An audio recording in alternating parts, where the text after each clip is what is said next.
sibuyas again. Ito po ulit tayo.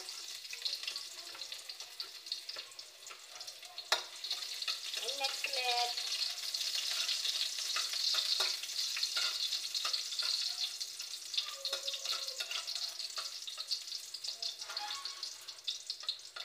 Then, onion.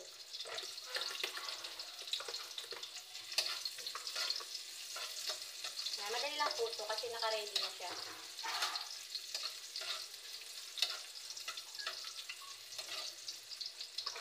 Then, ipa-fry natin ng konti yung manok po. So, depende po kasi sa pagluluto nyo. Ako po ganito, pina-fry ko siya parang hindi siya malansa. So, ipa-fry ko muna siya. Parang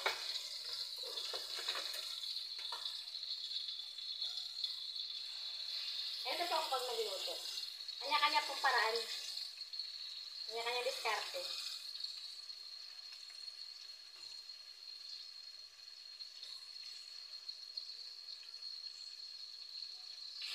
Halatang hindi nagluluto eh.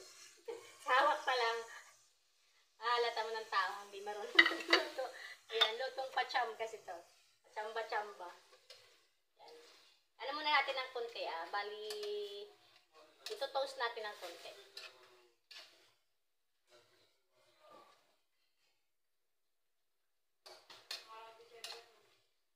Parang lutong luto talaga, sure na lutong luto talaga siya. Kasi ayokong may naaamoy ako na ipaluto. Antayin muna natin yan. Kunting ano lang po, golden brown, sapat na.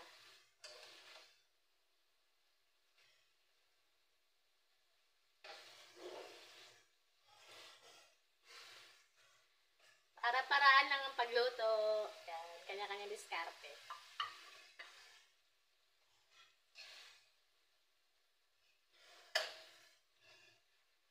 Medyo matagal ako magluto kasi ano kung maigi nagluto talaga.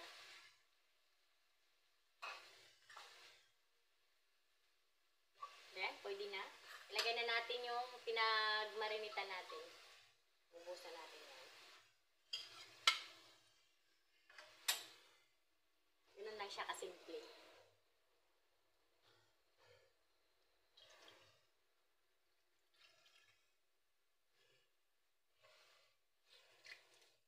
Takpan ulit natin.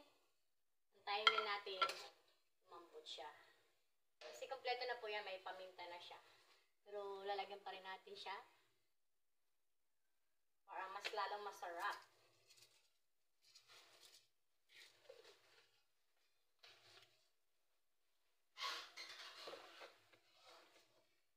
Abangan nyo ang aking adobong pacham. So, ayan na po ang ating adobong manok po. So, ayan. Okay na po yan siya. Kaya po kunti yan kasi baon lang po ng aking pamangkin kasi meron naman kaming ibang ulam. Ayan. Meron tayo dyan ayun manok pa din. Ayan, tinulang manok. Puro manok, tutubuan natin ng pakpak na to. May papaya din. Ayan. Thank you so much for watching, guys. Ayan. Bye-bye.